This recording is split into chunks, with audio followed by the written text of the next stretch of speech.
Мерсикор Монгол олон улсын байгууллага даван туулах дасан зохицох чадвартай орон нутгийн иргэд хөтөлбөр үзүүлж байна. Монгол улс 2017 оны байдлаар 66 сая гаруй мал тоолуулжээ. Энэ тоон үзүүлэлтэд тохирох хэмжээний бэлчээр байхгүй, бэлчээрийн дац хэтэрсэн нөхцөл байдалд эрчимцсэн мал аж ахуйг хөгжүүлэх нь малчид ард иргэдээ өргөөжтэй, байгаль их дэлхийдээ ээлтэй гэдгийг мэргэжилтнүүд зөвлөсөөр ирсэн. 2016 онд манай улсад 2004 эрчимцсэн мал аж ахуйн нэгж бизнес эрхлэгчид бүртгэгдснээс 1650 үхрийн аж ахуй эрхэлдэг гэсэн тоо баримт байна. Эндээс мал аж ахуйн бизнес эрхлэгчид мах болон сүүний үхрийн фермерийг ажилуулах сонирхол их байгааг харж байна. Мөн манай төрийн болон төрийн бус байгууллага, олон улсын байгууллагууд эрчимцсэн мал аж ахуйг хөгжүүлэхэд анхаарч, малчид болон мал аж ахуйн нэгжүүдэд хөнгөлөлттэй зээл, тусламж хөтөлбөрийг хэрэгжүүлж байгаагийн нэг нь Мерсикор Монгол олон улсын байгууллага юм. Манай орны тэргүүлэх салбар болсон мал аж ахуйн үйлдвэрлэл экспортыг дэмжин малчид, бизнес эрхлэгч, төрийн байгууллагуудын хямрал, саад бэрхшээлийг даван туулах чадварыг бэхжүүлэх замаар нийгмийн сайн сайхан тогтвортой хөгжлийг хангахын тулд Мерсикор Монгол олон улсын байгууллага нь даван туулах, дасан зохицох чадвартай орон нутгийн иргэд хөтөлбөрийг 2017 оноос эхлэн Арга хангай, Булган, Завхан, Өвөр хангай, Сүхбаатар, Сэлэнг, Хинти, Хөвсгөл гэсэн 8 аймагт хэрэгжүүлж хийсэн. Энэ хөтөлбөрийн хүрээнд Сэлэнг аймгийн Хушаат суманд 2017 оны 7 дугаар сараас Казакийн цагаан толгойт үйлдвэрийн үхрийн чанар, ашиг шим, бүтээгдэхүүний борлуулалтыг сайжруулах, үржлийн ажил үйлчилгээг чадваржуулах нь хэмээх зорилттой төслийг хэрэгжүүлж байна. Энэ хөтөлбөрийн хүрээнд бид Сэлэнг аймгийн Хушаат сумын Хушаатын баялаг үржлийн хошоттой хамтран ажиллаж байгаа. Энэ төслийг хэрэгжүүлэхэд Монгол улсын тэргүүлэх, мал зүүч, малын эмч, эдийн засагчдаас бүрдсэн 8 хүний бүрэлдэхүүнтэй зөвлөх баг ажиллаж байна. Мал хувьчлал эхэлсэнтэй холбоотойгоор манай суманд байсан Казакийн цагаан толгойд үхэр хувьчлагдаж, сүүлийн жилүүдэд Баруун аймгаас нүүдэл гэсэнтэй холбоотойгоор энэ үхрийн чанар, ашиг шим, тоо толгой бол нэлээд буурсан. Тэр мал хувийн мал учраас эргээд нэг ангилтаа хийх гэдэг юм уу, за нөгөө тугална гарч байгаа юу болж байгаа лөө гэл ингээд ирэхэд нөгөө малыг зарцсан бичдэг байхгүй. Тийм учраас бол зайлшгүй л мэрэгжлийн байгууллага дээр нь цөм сүрэг нь байж иж тэр цөм сүргээс боожулсан хэлтүүлэгчийг үржилт ашиглах нь зайлшгүй шаардлагатай юм а гэдэг л энэ дэр тулчаад байсан ийм цаг хугацаа дээрэс нь энэ төсөл манад яг энэ чиглэлээр хэрэгжих болсон. Энэ цаг хугацаа яг нийс таарсан нь бол үнэхээр том аз завшаа юм аа. Монголд махны чиглэлээр төрөлжсөн 3 хүн үйлдвэр хамгийн өхөр байдгийг. Нэгдүгээр Сэлэнг үйлдвэрийн өхөр, хоёрдугаар дорнод зүүн талдаа бол махны чиглэлийн хэвшлийн өхөр гэж бий. За тэгээ Казакийн цагаан толгойд. Тэгээ Казакийн цагаан толгойд үйлдвэрийн өхөрийг Монгол орны газар тариалангийн хамгийн тохиромжтой бүс нутаг болсон Сэлэнг Дархан аймгийн бүс нутагт 1950-ад оноос хойш үржүүлж ирсэн. Энэ манай орны байгаль экологийн нөхцөлд бол хамгийн сайн дасан зохицсон, амьдрах чадвар сайтай, дэсвэр сайтай, дээр нь махан ашиг шим давуутай учраас энэ өхөр сүргийн тоо толгой зөөрсөн, чанар муудсан энэ ген фондыг сэргээж зүй зохистой ашиглах эрэлт хэрэгцээ амьдралаа сургаан гарч ирж байгаа. Сэлэнг аймаг бол манай орны газар тариалангийн бүс нутаг учраас эрчимцсэн мал аж ахуйг хөгжүүлэхэд нэн тохиромжтой. Мөн Хушаат сум нь 1954 онд Казакийн цагаан толгойт үхрийг үржүүлж өсгөж байсан учраас энэ төслийг эхний ээлжинд цогцоор нь хэрэгжүүлэх шаардлагыг хангасан юм. Хушаат сумын нийт газар нутгийн талаас илүү хувийг буюу 108,701 га газрыг бэлчээрийн талбай эзэлдэг хэдий ч малын тоотой харьцуулбал бэлчээрийн дац нь 51%-аар хэтэрчээ. Малчин өрхийн гол амжиргаа болсон мал сүргийн чанарыг сайжруулж, эдийн засгийн үр шимийг нэмэгдүүлэхийн тулд орон нутгийнхаа байгаль цаг урт тохирсон эрчимцсэн мал аж ахуйг хөгжүүлэх нь чухал гэдгийг Хушаат сумын малчид болон удирдлагууд нь хүлээн зөвшөөрч байгаа боловч хэрхэн яаж хэрэгжүүлэх тал дээр мэргэжлийн байгууллагын туслалцаа зайлшгүй шаардлагатайг онцолж байсан юм. Энэ Сэлэнг аймгийн Хушаат сумын мал аж ахуйн хөгжлийн өнөөгийн байдал нь ямар байгаа юм бэ? Төсөл хэрэгжихийн өмнө Тэгэхээр энэ өнөөгийн байдлын суур судалгааг энэ төслийн зөвлөх бот хийж үнэлэлт дүгнэлт өгөөд тэгээд энэ одоо үнэлэлт дүгнэлт дээр үндэслээд цааш хэрэгжүүлэх арга хэмжээ чиглэлийг тогтоох ийм одоо чиглэлээр ажилласан. Суур судалгааг орон нутгийн удирдлага, малын эмч мэргэжилтэн, хоршооны гишүүд, малчид гэсэн 4 бүлгийг хамруулж авсан бөгөөд Хушаат сумын малчдын 71.8% нь өрхийн аж ахуй, сайн дурын бүлгийн зохион байгуулалттай, 28.2% нь хоршоо болон фермерийн аж ахуй эрхэлж байна. Хоршоог хөгжүүлэхэд тулгарч байгаа гол бэрхшээл нь иргэд хоршооны талаар ойлголтгүй дээр сум орон нутгийн зүгээс энэ чиглэлд анхаарал хандуулах шаардлагатай байгааг судалгаанд оролцогчид хэлж байсан юм. Зөвлөх багийн хийсэн судалгаанаас харахад Хушаат сумын хээлтүүлэгч малын нийт тоо 768 байх ёстойгоос 406 байгаа нь байвал зохих хэмжээнээс 2 дахин бага буюу 47% дутагдaltaй байна. Тиймээс Хушаат суманд дутагдaltaй байгаа хээлтүүлэгч малыг өсгөн бойжуулж цөм сүргийг бүрдүүлэх ажлыг нэн төрөнд хийх шаардлагатайг мэргэжилтнүүд зөвлөж байна. 2017 оны эхний байдлаар тус сумын хэмжээнд зайлшгүй одоо өсвөр хээлтүүлэгч бойжуулах шаардлагатай 300-аас доошгүй цөм сүргийн үнэ.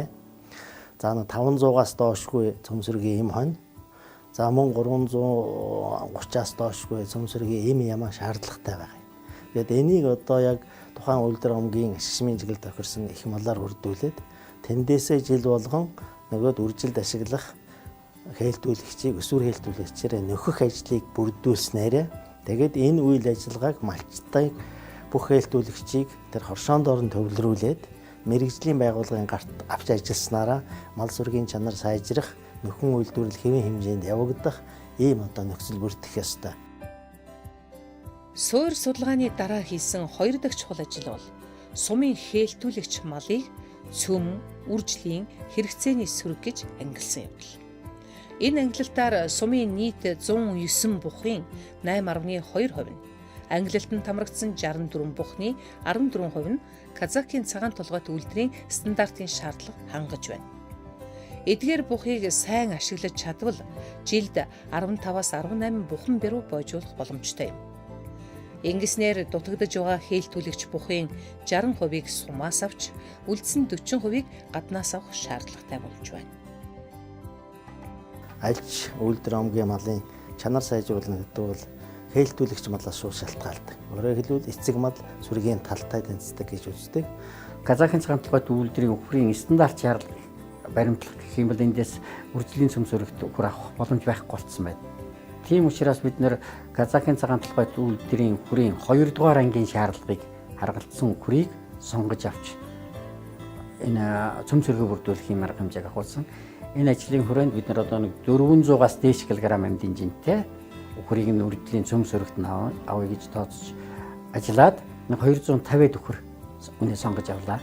Үржлийн бухны хувьд бол нэг 12-3 бух одоо ашиглаж болохоор юм бух байна. Үржлийн стандарт шаардлагыг хангасан 40 гаруй малыг худалдан авч төвлөрүүлээд байгаа. За түүнээс гадна энэ Оросын холбооны улсаас орж ирсэн 10 орчим бух, нэг 20 гаруй цэвэр үйлдвэрээр Казахын цагаан толгойт гунж худалдан авч энэ үржлийн нэгжид төвлөрүүлээд цаашдаа энэчнээс чанарын шаардлага хангасан үржлийн малыг бойжуулж хэрэглэгчдэд нийлүүлэх юм аа. Ер нь нэг бухал тохироогоор эрдэн хээлтүүлэгт 30 орчим үнэ хээлтүүлнэ. Тийм учраас бидний 10 бухал нэг 300 орчим үнэ хээлтүүлэх боломжтой. Гэтэл бидний сонгож авсан үнэ бол 250 орчим үнэ байгаа. Тэгэхээр энэ дээр бол хээлтэгчийн тохирооны хувьд бол хангалттай. Цаашдаа манай Хушаатын баялаг оршоо энэ 19 оноос гарсан үр төлөөсөө сайн чанарын хээлтүүлэгч сонгож аваад тэр өсвөр хээлтүүлэгч өсгөн боожуулаад сумын хэмжээний босод айл өрхүүдийг л хангах ийм учиртай. Махны төрөлжсөн үйлдвэрийн Герфорд үхрийн цус шингэсэн байдаг болохоор Казакийн цагаан толгойт үйлдвэрийн үхэр нь Монгол үхрийг бодвол амьдын жин, өсөлтийн хурд харьцангуй илүү. Гэхдээ шилмэл үйлдвэрийн үхэр байлаа гэд уламжлалт аргаар буюу бэлчээрээр өсгөвөл Хушаат суманд одоо байгаа Казакийн цагаан толгойт үхэр шиг үйлдвэрлэг байдал нь алдагдаж бие нь давж ярна. Тиймээс махны үхрийг өсгөх арчилгаа маллагааны технологийн дагуу өсгөх шаардлагатай.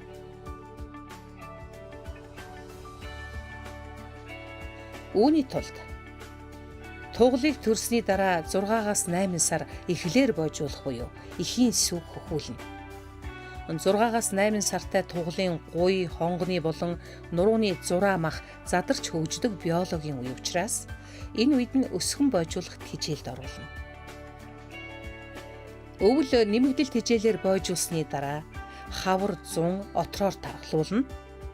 Отроор тархлуулсны дараа буюу 18 сартай болох үед нь шахаж бордно. 1 сараас 45 хоногийн хугацаанд дээд зэргийн шимт тэжээлээр бордно. Манай Монгол шүдлэн өхрүүл нэг 200-220 кг л хүрнэ. Бэлчээрийнхээ маллагаар явуулах. За Казакийн цагаан толгойд өхрийн шүдлэн өхрийг яг энэ технологиор ингэж явах юм бол 350-аас 400 кг ийм төрөх ийм боломжтой. Ийм сонгомол үйлдвэр байгаа юм. Чанар сайтай мал байж болно. Тэгэхдээ эцсийн бол тэр нь эрүүл байх шээ. Нэгэнт мал маань эрүүл байгаа учраас хүн маань одоо өвчнөр тайван хэрглэж байгаа хүнс нь бол баталгаатай. Тэгээд тэр нь эдийн засгийн эргэлтэнд орсноор бол тухайн малчны эдийн засгийн чадвар сайжирнаа л гэсэн үг л дээ. Аливаа төслийг үр дүнтэй хэрэгжүүлэхийн үндэс нь тухайн асуудлыг бүх талаас нь харж, тулгарсан саад бэрхшээлийг тухай бүртэнд шийдэх хэрэгтэй байдаг. Энэ төсөлч мөн ялгаагүй асуудлыг цогцоор нь шийдэхийг зорж байгаа бөгөөд зөвхөн Казакийн цагаан толгойд үйлдвэрийн үхэрт мал эмнэлгийн үйлчилгээ үзүүлэх бус бүх малыг эрүүлжүүлэхээр ажиллаж байна. Суур судалгааны урьдчилсан дүнгээр хушаат сумын өвхөр сүргийн 2.9% нь бруцеллез өвчний халдвартай байх магадлалтай гарчээ. Ерөнхийдөө бол 4900 малын цусын шинжилгээ хийн. Одоо хэдэн хувь нь эрг гарах юм мэдэхгүй байна. Тэгээд бруцеллезтэй эрг урвалтай юм уу бруцеллезтэй гарсан малыгийн маш богино хугацаанд одоо хэрэгцээлэх ийм л шаардлагатай. За тэгэхгүй бол болно бруцеллез маань нэгдүгээрт хүн талдуулдаг. Малаасаа хүн талдуулдаг гэж. Хоёрдугаарт малаасаа мал талдуулдаг гэж. Тийм учраас сүргийн дотор нэг л өвчтэй мал байх юм бол бусадтай халдвар тараах, хүндээ халдвар тараах аюултай байдаг учраас мэдсэн даруйдаал тэрийг сүргээс нь одоо зайлуулах үгүй хийх ийм л зарчимтай юм байгаа юм. Хушаат сум бол дотроо нэг 2 мал эмнэлгийн нэгж ажиллаж байгаа. За энд бол бас тэр онцлогоо, шинжилгээ, үзлэгт одоо шаардлагатай тийм зарим тоног төхөөрөмж багц төслийг бас дэмжил болгож нийлүүлж байна. Хушаат суманд хувийн хвшлийн мал эмнэлэг 2 байдагч урьдчилан сэргийлэх, оношлох, халдвар гүйжүүлэх зэрэг ажилд мэргэжлийн боловсон хүчин дутагдж байгааг малчдаж зөвлөх багийнхан ч хэлсэн юм. Тиймээс цаашид малыг эрүүлжүүлэх ажлыг малчны хот бүрт хүртээмжтэй хүргэхийн тулд орон нутгийн зүгээс мал эмнэлгийн үйлчилгээнд анхаарч ажиллах шаардлагатай байна. Хэдийгээр зөвлөх багийнхан төслийн хүрээнд мэргэжлийн заавар зөвлөгөөг цаг тухай бүрт хоршооны гишүүд, малын эмч нарт өгөөд явах боловч өдөр тутмын үйл ажиллагаанд оролцох боломжгүй. Яаралтай цаг тулсан үед сумын мал эмнэлэг түргэн шуурхай ирж үйлчилдэг байх ёстой. Малын өвчин эмнэлэгтэй тэмцэх нь зөвхөн мал эмнэлгийн хариуцах үүрэг биш. Малчид өөрсдөө малаан мал эмнэлгийн үйлчилгээнд идэвхтэй хамруулад явбал эрсдэл бага, эрүүл малтай байх бүрэн боломжтой. Малын генетик нөөцийн тухай хууль батлагдсан. За энэ хууль дээр бол үржлийн нэг зүйл өмчийн ямар ч хэлбэртэй байхыг хүлээн зөвшөөрнө. Гэхдээ ер нь бол энэ өдөө аж ахуйн энэ өөрийнхөө салбарын нэг онцлог байна. Энэ бол мал үхий, малчид бол мал үхий иргэд хоршиж хөдөлмөрөө болоод хөрөнгө хоршиж ажиллаж илүү амжилтанд хүрэх юм боломж олцоо илүү харагддаг. За энэ манай сумд явагдаж байгаа энэ Казакийн цагаан толгойд өхрийг үржүүлэхийн төслийг би их дэмжиж байгаа. Манайх ч гэсэн өөрөө Казакийн цагаан толгойд өхөртэй. Тэгээд түүнийхээ үйлдвэр хугацааг сайжруулах ер нь хэрэгтэй юм байна гэдэгтэй болж тэгээд би энэ төслийг хэрэгж яг дэмжиж явж байгаа. Эрдэмтэн мал аж ахуйг л дэмжүүл зүйтэй. Бэлчээрийн дац хэтэрнээл гэдэг чинь мал аж ахуй газар тариаланд эрен их хохиролтой гэдгийг ерэн дээр дооргүй бүгд ерэн мэдж байгаа, ойлгож байгаа гэж би бодож байна.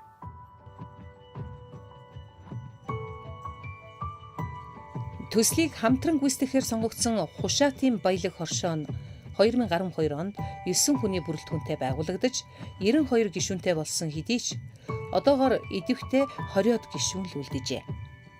Бусд нь төрөөс олгож байсан ноосны урамшууллаас болж хоршоонд нэр төдий бүртгэлтэй байсныг болиулж хоршооны үйл ажиллагаа дахин идэвхжиж байгаатай холбогдуулан гишүүнчлэлээ шинжлэх шаардлагатай болсон юм.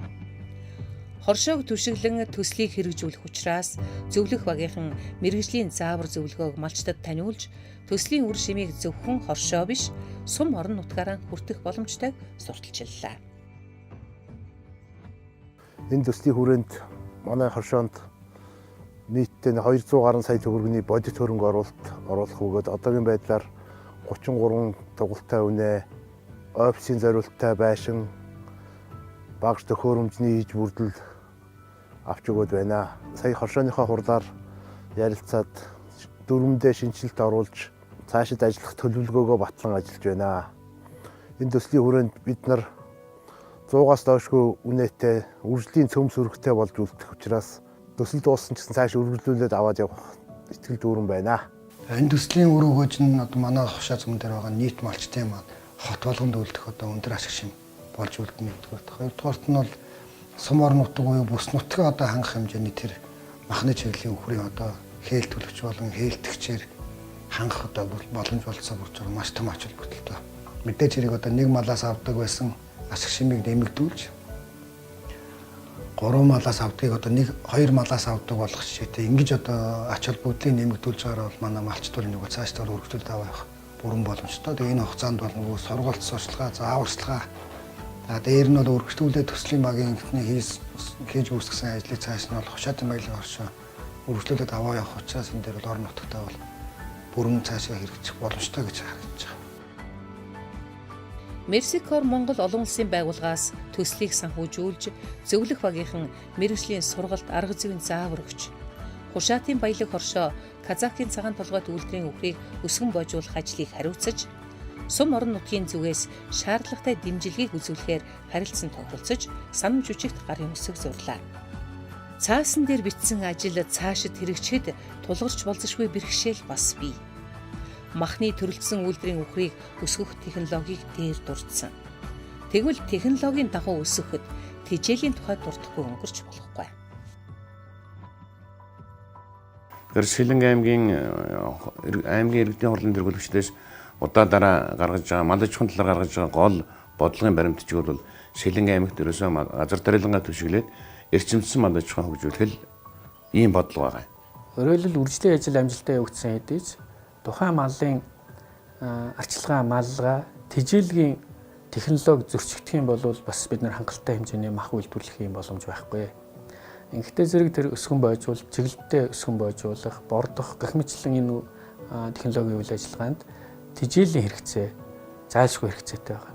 Ялангуяа буурцэг дургамлын хэрэгцээ ихснэ, нэмэгдэнэ. Тийм учраас би энэ малчтын хэрэгцээ нөгөө талд газар тариалангийн үйлдвэрлэгч нарт буурцэг дургамл сэлгэн тариалах нь хөрсийг азотоор баяжуулах ач холбогдолтой учраас тариалагч нартаа нэг 10 бүр 30 хүртэл хувьдаа нийт талбайхаа 30 хүртэл хувьдаа буурцэг дургамл тариалаач гэж одоо уриалмаар байна.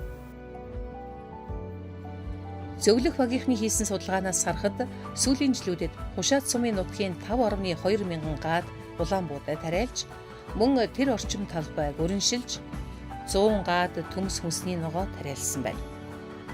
Мөн 108.7 мянган га бэлчээрийн нийт ургац 49.6 мянган тонн байгаа бөгөөд цаашид талхлагдаад байгаа 12 мянга гаруй га бэлчээрийг ээлжлэн өнжөөж сэргээвэл тэжээлийн нөөц нэмэгдэх боломжтойг судалгааны дүнд тооцоолсон. Харин Казакийн цагаан толгойд үйлдвэрийн үхрийг чанаржуулж өндөр ашиг шимтэй байлгах гол үндэс нь технологийн дагуу тэжээлээр бордох. Энэ тэжээл нь буурцэг дургамал юм. Нөгөө талаас нэг зүйлийн ургамал тариалах нь тухайн нутаг орныхон байгаль экологид сөрөг нөлөөтэй байдаг учраас газар тариалангийн салбарынхан сэлгээний ургамал тарих шаардлагатай болдог. Энэ сэлгээний ургамалд буурсах тургамлыг тарьж эргээд түүнийг малчтад борлуулах замаар хамтарч ажиллавал хин хинтэн ашигтай байх юм. Ер нь ямар ч малыг тийжэхэд бөхлөөр нөхөр пастаа тэр зэгтээ гарчаад ингээд шимтижээл муу байд. Тэгээ имжлээс бол манайх ингэж энэ бутлагч авсан. Тэгээд энэ будааг энэ бүтэн будааг энд яг нэг юм уут будааг 30 минут л ботолдъё. Энэ нунтаг болгоод ингээд тал болгоод өгөхөр малдаа маш их шимтижээлтэй. Баасандаа бол ерөөсөө одоо тийм будаа мудаа гарахгүй шүү дээ. Янзын няцсан будаагаар тийжсэн малын бас бол шал өөр байдаг байхгүй. Дэвшүүлсэн зорилтынхоо дагуу зорилгодон хүрснээр зөвхөн малчтын хувьд дараах олон давуу талтай. Төсөл хэрэгжихийн өмнө буюу одоогийн нөхцөл байдал. Малчид өөрсдөө гар аргаар мах бэлтгэдэг. Чанарын баталгаагүй, зардал ихтэй, хямд үнээр борлуулдаг. Орлого багатай байсан бол төсөл хэрэгжсэний дараа мал махыг цуглуулах цэгт бэлтгэн. Чанарын баталгаатай, зардал багатай, зах зээлийн үнээр борлуулдаг. Малчтын орлого өсөх боломжтой болох юм аа. Энэ төслийн үр дүн хушаатын баялаг хоршоо хушаат сумаар хязгаарлагдах учиргүй. Мэдээж төслийн үр дүнд хушаат сумаас сайн чанарын мал, эрүүл мал нийлүүлэгдэх боломж бүрдэж бий болж байгаа. Гэхдээ төсөл тодорхой хугацаанд хэрэгжиж дуусна. Төслөөс хойш энэ төслийн гаргасан үр дүн, зорилго, үйл ажиллагаа тасралтгүй, эрчин саарахгүй улам хөгжиж дэлгэрэх ёстой. Ялангуяа мал аж ахуйн бодлогыг цогцоор нь орон нутгийнхаа удирдлагуудтай, ард иргэдтэй хамтран төлөвлөж, хамтран хэрэгжүүлэх энэ загварыг бусад сумд орон нутгуудад түгээн дэлгэрүүлэхэд хушаатын баялаг хоршоо онцгой үүрэг гүйцэтгэх ёстой юм аа.